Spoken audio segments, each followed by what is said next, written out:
안녕하세요. 화목한 예배에 오신 여러분 환영합니다. 기도하겠습니다. 아버지, 오늘도 말씀과 기도로 하루를 시작합니다. 성령께서 인도하시는 귀한 하루 되게 하여 주옵소서. 예수님의 이름으로 기도드립니다. 아멘.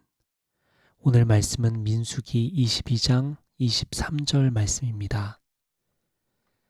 나귀는 주님의 천사가 칼을 빼어 손에 들고 길에 선 것을 보고 길을 벗어나 밭으로 들어갔다. 발람은 나귀를 때려 다시 길로 들어서게 하였다. 이스라엘 백성이 출애굽하여 약속의 땅 가나안 땅으로 향하던 중이었어요. 하루는 모압 근처에 도착해 진을 치고 있었습니다. 그런데 진을 친 이스라엘 백성을 보고 모압 사람들이 두려워 떨기 시작합니다. 이스라엘 백성이 어떤 백성인지 알았기 때문입니다. 모압 입장에서는 갑자기 이스라엘 백성, 그 유명한 사람들이 자신의 땅 앞에 진을 친 것을 보고 두려워하지 않을 수가 없었습니다. 하나님의 명성이 이미 알려져 있었기 때문입니다. 이때 모압 왕 발락은 이스라엘과의 전쟁을 준비합니다. 그런데 단순히 칼만으로는 승산이 없어 보이니까 이스라엘 백성을 향해 저주를 걸고 승리하려고 합니다. 이를 위해 사방으로 알아보니까 뛰어난 예언 능력을 갖추고 있다고 알려진 발람이라는 사람을 알게 됩니다. 그래서 모압 왕 발락은 발람에게 사람을 보내 얼른 자신을 만나러 와달라고 요청합니다. 한편 발람은 기도하는 사람이었습니다. 발락의 사신들을 맞이하고서는 기도해보고 결정하겠습니다 하고 기다리게 합니다. 그리고 기도해보니까 하나님께서 가지 말라고 말씀하십니다.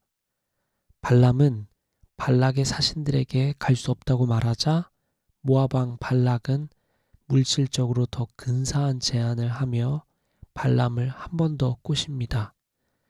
발람은 하나님께 또다시 기도합니다. 이미 하나님은 가지 말라고 했는데도 또 기도합니다. 하나님은 마지못해 허락하시죠. 다만 하나님은 다 계획이 있으십니다.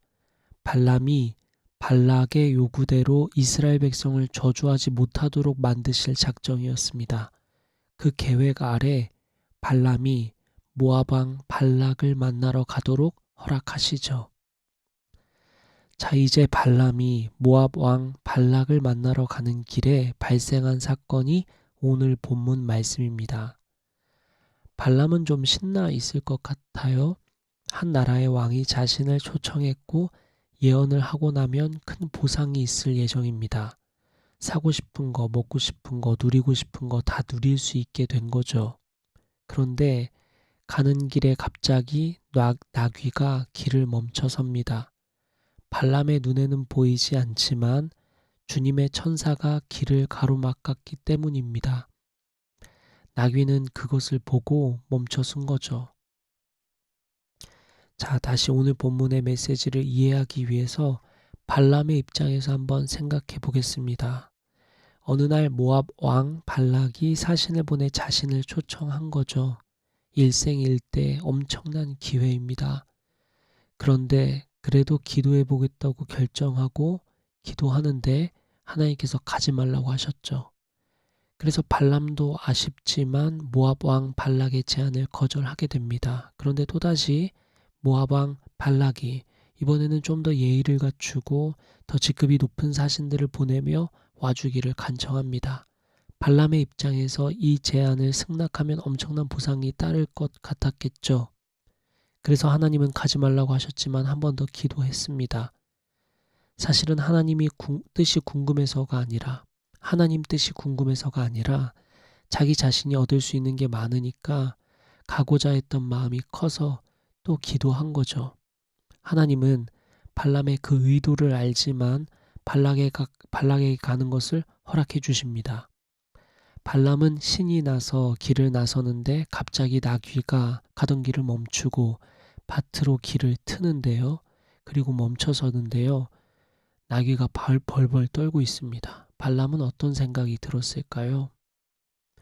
우리는 오늘 이 장면을 통해서, 오늘 본문을 통해서 두 가지 메시지를 발견하게 됩니다. 첫째는 하나님께서 허락하신 길에도 이러한 장애물을 만날 수 있다는 사실입니다. 발람의 입장에서는 기도 응답을 받고 출발한 길이었죠. 그런데 장애물을 만나게 됩니다. 전후 문맥을 살펴 본문을 보면 알겠지만 장애물을 만나게 하신 것은 하나님이시죠. 장애물을 통해 주시고자 하는 메시지가 있었기 때문이었습니다. 길을 멈추라는 의미가 아니라 꼭 알아야 할 사실이 있었던 것입니다.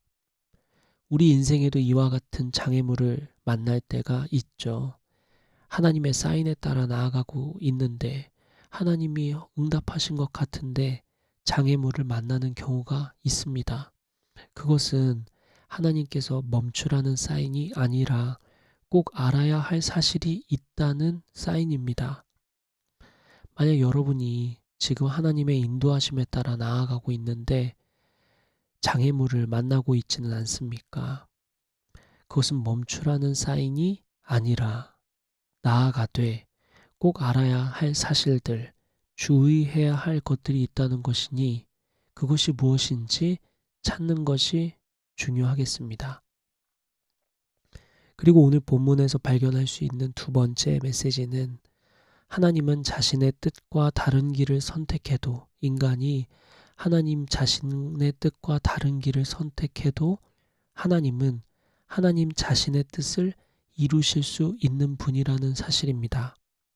발람이 모압 왕 발락을 만나는 것에 대해 처음부터 하나님은 가지 말라고 하셨죠. 그런데 발람은 자신의 욕심에 이끌려 발락을 만나고자 합니다. 그래서 다시 하나님께 기도하는데 허락하시죠.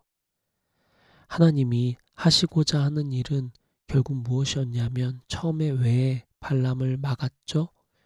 모압 왕 발락이 이스라엘 백성을 저주하는 것을 막기 위해서 발람을 처음에 가지 말라고 하신 것이었습니다. 그런데 발람은 가길 원했죠? 그럼 하나님은 발람이 발락을 만나되 저주하지 못하게 하면 하나님의 뜻은 또 이루어지는 것이죠. 자, 그러니 하나님은 어떤 상황에서도 하나님의 뜻을 이루실 수 있는 분이라는 것을 알 수 있겠습니다. 우리가 어떤 길을 선택해도 하나님은 하나님의 뜻을 이루실 수 있는 분이라는 사실입니다. 그러니 무엇이든 선택할 수 있습니다. 자유롭게 하나님 안에서 우리는 무엇이든 할 수 있게 됩니다. 하나님은 실수 안 하시는 분이시니까요. 다만 오늘 본문을 통해 깨달은 것처럼 어느 길을 가든 좋지만 하나님의 뜻에 늘 귀 기울이고 있어야 된다는 것은 분명합니다. 하나님은 그분의 뜻을 이루시기 위해 계속해서 우리에게 말씀해 주시기 때문입니다. 자, 여러분, 오늘 이 두 가지 메시지를 마음에 품고 하루를 시작해 봅시다. 여러분 어떤 선택이든 가능합니다. 그리고 하나님 뜻처럼 보여서 길을 나섰는데 만나는 장애물들은 멈추라는 사인이 아니라는 사실. 그렇다면 여러분 오늘 어떤 삶을 사시겠습니까? 어떤 선택을 하시겠습니까? 지금 떠오르는 것들을 두고 기도하며 실천하는 하루 되시길 축복합니다. 기도하겠습니다.